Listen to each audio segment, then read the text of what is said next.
if he includes Gyökeres. City with 130, Chelsea you'd expect to spend more, 140 as well. Now, what's interesting is Mark wrote about this, and what I thought was a bit weird, Mark, and I don't know if you were forced to write this by the editors, but there was a sentence within this which made me raise my eyebrows, because I thought, really, Mark, do you really believe it? What is it? Which was the 2025-26 season has the potential to become the most competitive title race since the Premier League began in 1992-93. Considering the drama that we've seen in the past with those rivalries, even like City and Liverpool, you go back to Manchester United and Arsenal, those sort of things, to say that this is going to be so competitive. Oh, wait, you want him to be negative before the season's even started? Last year was a home run for Liverpool. He can answer his own question. Doesn't need you jumping in. No, I know, but doesn't need you. I just don't. I don't believe you. I suppose, Mark, is my point. Okay. Well, you raised the point there, the rivalries. Well, there were just 2-horse races. I think this year could be a 4-horse. It's definitely a 3-horse race. And I think if Chelsea can build on their Club World Cup winning and keep players fit, there could be 4 teams going for the title. Now, I know we've said that in the past, but I think on this occasion there are 3 very strong teams, and Chelsea could be as strong. So that's what I'm saying. It could be a 4-horse race rather than a 2-horse race. Look, Liverpool-Man City rivalry was great. Man United-Arsenal rivalry was great, but it was just those 2 teams. To have 4 teams going for it, I think Chelsea are the outsider in this, but Chelsea have got the potential to challenge if they can. You know, they've got a 1-11 now. We saw that in the Club World Cup, and if they can add a couple of players, or if Enzo Maresca can find a way to get more out of the players that he's got, I think Chelsea could challenge. So that's what I mean about being competitive, that we could have 4 teams going for the title race all the way through to April and May. I mean, City would still worry me a little bit, not going forward defensively, and Nuri coming in. I mean, good footballer. This ain't going to be a 4-horse race.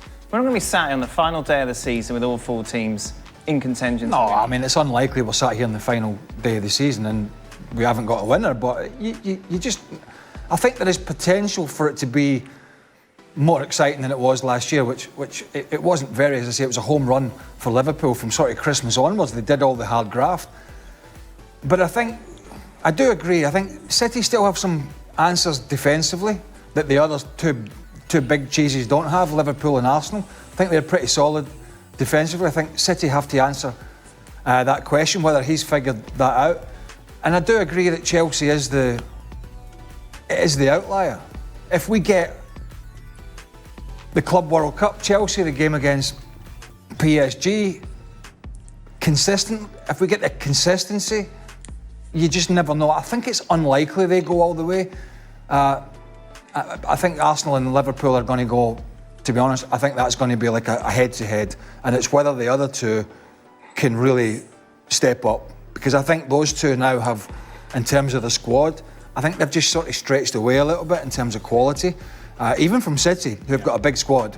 And again, one of the other questions is he got the appetite, the City manager, after last year, where he was smarting from the criticism, particularly when they went on that bad run. He was excuses and talking about big squads and talking about this, that, and the next thing, when he got to the cup final, which they lost, he talked about, you know, how many semi-finals, how they'd done this and they'd done that, and he seemed to be on the back foot.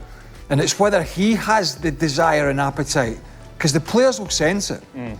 The players in the dressing room will sense it if he doesn't believe, Guardiola this is, that he can get them back to the top.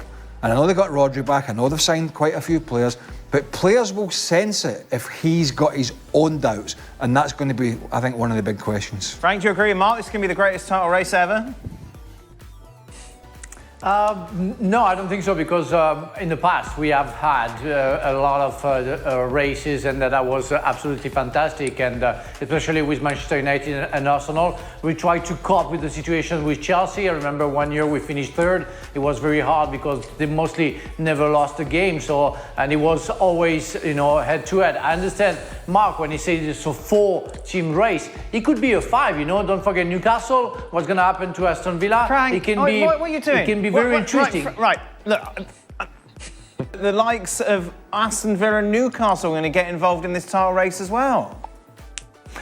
Well, you know what? We were expecting Manchester City to be absolutely fantastic last season. I don't know if you saw what happened. So why don't you think it's possible that other teams don't have the performances that we are expecting? And why some other team, like Newcastle or Aston Villa, cannot cope with the situation and deal with them and create that 6-team race. Why not? Why not? We saw last season that was an exceptional. We are looking for consistency. We don't know who's going to be consistent so far. So I'm saying everything is possible. And if you are putting Newcastle out of the race where they are in the Champions League, I think you don't show too much respect to that club. So I think Newcastle can be in the race. I think the problem is the last time they were in the Champions League, it seemed to really affect the league form. I think we're in a 3-horse race potentially, and there could be an outside runner in fourth in Chelsea. I think it's unlikely. The rest of them, as tidy as they are, and as good a managers as they have, they're going to be scrapping to try and get back into that top 5. But I think potentially we have, depending on City and Chelsea on the outside, potentially 2/3, and at the very best, particularly early on, 4 teams in it. Meanwhile, Mark, you take a look at rumours that Manchester City may have a different goalkeeper to start the season. What's going on with Ederson?